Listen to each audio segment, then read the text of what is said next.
As reservas de ouro do Banco de Portugal atingem máximos históricos de 13 mil milhões de euros no final de 2010. A notícia avançada hoje pelo Correio da Manhã dá conta de uma valorização de 3,41 mil milhões de euros de novembro para dezembro do ano que agora terminou. Em novembro de 2010, as reservas de ouro valiam 9,6 mil milhões de euros. Em dezembro, a avaliação situava-se nos 13 mil milhões. Esta valorização corresponde a 3/4 do que o Governo tem de poupar em 2011 para atingir um déficit de 4,6% do PIB, ou seja, 4,5 mil milhões de euros.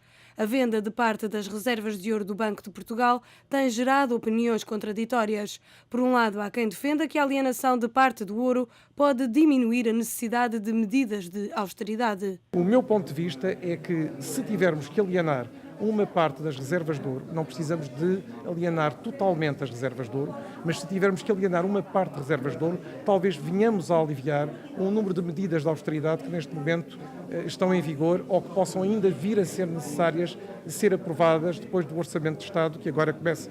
Por outro lado, há quem defenda que esta é apenas uma solução de recurso.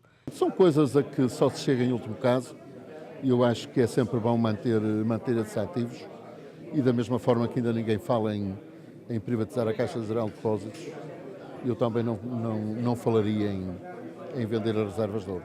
A justificação para a valorização do ouro em tempos de crise prende-se com a grande volatilidade de outras matérias-primas e das ações, o que leva os investidores a olharem para o ouro como um investimento seguro. Nos últimos 10 anos, o preço do metal precioso nos mercados quintuplicou, resultado dos consecutivos anos de ganhos. Em 2010, esta matéria-prima valorizou cerca de 20% pelo segundo ano consecutivo. Os analistas acreditam que esta subida se deve manter em 2011, uma vez que os investidores continuam receosos e pouco confiantes numa recuperação económica. Mário Pantinha Antão e Pedro Sousa Carvalho são os convidados deste Enfoque de segunda-feira. Boa noite a ambos. Muito obrigado pela vossa presença. Aproveito para desejar a ambos um bom ano de 2011. Professor, comece por si. Devemos vender uma parte das mais-valias geradas nas reservas de ouro para fazer face à crise? Em termos objetivos, há um acordo entre todos os bancos centrais no sentido de que as vendas das suas reservas sejam objeto de um planeamento e de uma posição muito discreta no mercado. Uma segunda nota que eu gostava de dar é que Portugal já teve alguma experiência muito negativa relativamente à gestão da sua reserva de ouro, na medida em que apostou, numa dada altura, numa valorização que depois não se verificou. A peça denota que nos últimos anos houve uma valorização muito forte do ouro. E nós, economistas, tendemos sempre a interrogar-nos qual é o valor do ouro em si. E a verdade é que a sua base é frágil, porque é aquilo que se chama uma moeda refúgio. Claro. É o que está acontecendo neste momento, não é? Exatamente. Mas a questão que se pode perguntar é quanto tempo é que isso dura. Por outro lado, e indo ao cerne da questão, Portugal, como se sabe, tem uma das maiores reservas de ouro do mundo em termos relativos. Faria algum sentido que neste arranjo, neste acordo que existe entre os bancos centrais, com a descrição que estas matérias devem ter, que eventualmente Portugal pudesse, num contexto muito específico, e repito, num quadro de grande descrição, poder realizar mais-valias, porque é disto que se trata neste momento, que pudessem ser um elemento para no conjunto dos instrumentos que temos, podermos, em termos globais, ter uma posição reforçada junto aos mercados financeiros, porque, como se sabe, eles fazem um ataque continuado sobre a credibilidade da dívida portuguesa. Mas isso é como, permita-me a expressão, é como num jogo de póquer. É importante não revelar o trunfo que se tem, porque a verdade objetiva, e com isto concluo, é que o grande desafio que Portugal tem neste primeiro trimestre e primeiro semestre é justamente conseguir credibilizar-se junto dos mercados, atenuar aquilo que tem sido uma penalização eventualmente excessiva, e a meu ver excessiva relativamente à credibilidade da nossa dívida. E, portanto, esta é uma arma, conjuntamente com outras, e é assim que eu vejo o problema. É um ponto a nosso favor, Mas uma não arma muito que... significativo, perdão. Peço desculpa por Sim, sim. interromper o seu raciocínio, professor. Uma arma que podemos e devemos, pergunto, usar? Sim, do meu ponto de vista, sim, contrariamente a muitas opiniões, eu sustento que Portugal deve, ao máximo, procurar evitar pedir a intervenção do Fundo Monetário Internacional e do Fundo Europeu.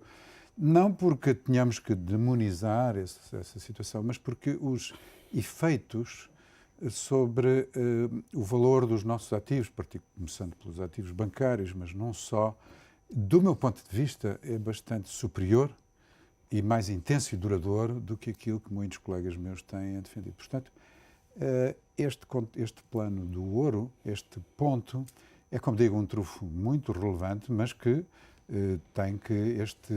tem esta mediação e este enquadramento que me parece importante sublinhar.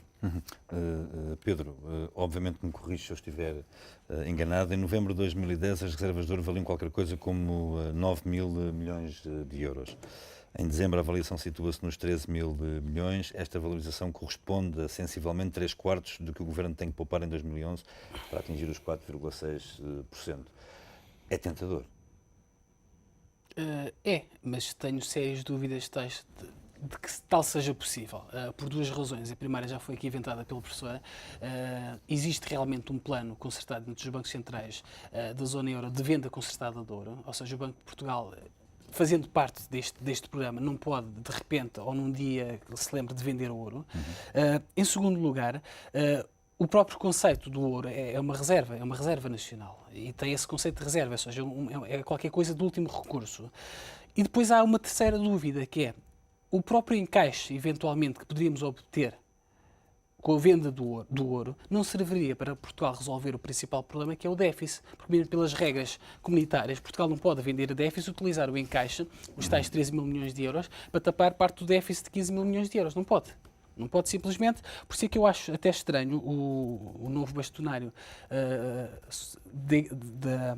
William Martim, da Ordem dos Economistas. Da Ordem dos Economistas, até porque é curioso, porque é uma pergunta que já nos surgiu várias vezes no Diário Económico de leitores. É uma dúvida que faz algum sentido. Então temos uma reserva destas e não utilizamos. Ou seja, mesmo partindo do princípio que era possível utilizá-la, e depois de utilizarmos, e os próximos déficits, como é que vão ser financiados? Claro. Este tema vai dominar o debate nos próximos dias, na tua opinião? A questão do ouro. Sim, não... o que se deve fazer com estas, enfim, com a eventual venda destas mais-valias? Eu não creio que essa questão. Acho que é uma falsa questão. Há pouco tempo também levantou-se, houve um jornal que fez uma manchete também a dizer qualquer coisa do género: se Portugal cobrasse toda a dívida, o incobrável do fisco, todas as pessoas que pagassem, deviam dinheiro ao fisco, pagassem também esse dinheiro, que era qualquer coisa como 13 ou 14 mil milhões de euros, também dava para pagar o déficit. São exercícios teóricos que, obviamente, faz sentido no ponto de vista teórico, mas em termos práticos não faz nenhum sentido. Ainda hoje, Bagão Félix, que foi também ele, Ministro das Finanças, dizia exatamente a propósito da questão do ouro, mesmo que fosse possível, pelo conceito de ser uma reserva, ou seja, só pode ser utilizada numa situação quase de calamidade e não propriamente como um recurso, uma receita extraordinária para tapar um déficit, coisa que também não é possível. Portanto, não vejo qual seja a vantagem para abater a dívida. Não vejo qual seja a vantagem, nesta altura, utilizar as reservas de ouro do país para estar a corrigir um problema de gestão corrente do governo que deixou... O problema não é por aí. Não é por aí que se resolve. Pelo menos a solução acho que não é por aí. O problema é esse, a solução do problema acho não é que não é por essa. aí. Mas se fosse possível, professor, atenuaria o impacto deste ano? Mas como foi sublinhado, o que é possível é do domínio de um incremento e não de um domínio da quantidade ou do valor que justamente foi agora aventado. O que é possível?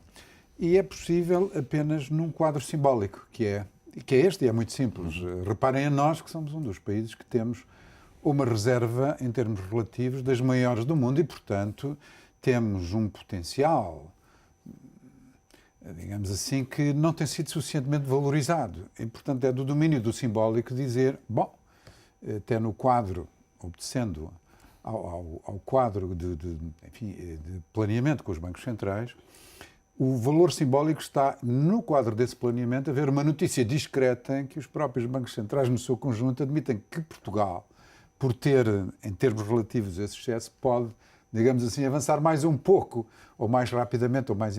Enfim, em vez de fazer uma venda maior do que aquela que estaria, porventura, programada.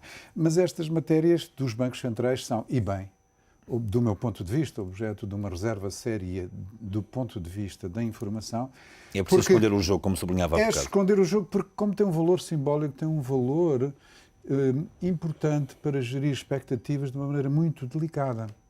É um pouco, se me permite rapidamente, a propósito das intervenções que o Banco Central Europeu tem feito no mercado, repare que o Banco Central Europeu nunca diz quanto vai intervir e quando e em relação a que dívidas soberanas e em que momento até no mercado. E até vinha no outro dia uma informação a posteriori dizendo o Banco Central Europeu agiu muitíssimo bem, gastou muito pouco dinheiro, foi ao mercado nos dias em que o mercado estava fino e foi nas horas em que era mais relevante. Bom, há, portanto, este tipo de técnica que se justifica num quadro de descrição. E este ponto o impacto muitas vezes é mais pela expectativa de que se Exatamente, cria do que propriamente pelo montante envolvido. Exatamente, é isso mesmo. Gostaria de introduzir aqui um outro tema no nosso debate e na nossa análise desta segunda-feira. O Presidente da República voltou a falar do caso BPN, tema que marcou o frente a frente com Manuel Alegre. Cavaco Silva afirma que muitos não leram adequadamente aquilo que afirmou numa visita que começou hoje de 2 dias à Madeira, no âmbito da corrida às presidenciais de 23 de janeiro. O Presidente da República afirmou que fez uma comparação entre aquilo que aconteceu com bancos ingleses e até sublinha, Cavaco Silva poderia ter mencionado os bancos irlandeses, que sofreram prejuízos gigantescos e depois foram nomeadas administrações altamente profissionais e independentes. Cavaco Silva afirma que o modelo em Portugal foi diferente porque são gestões em part-time. Não há aqui nada de pessoal nesta crítica, sublinha o Presidente da República, reiterando de qualquer das formas o conselho deixado no debate com Manuel Alegre de que se consulte Horta Osório, o CEO português indigitado do Lloyds, sobre como recuperar o BPN.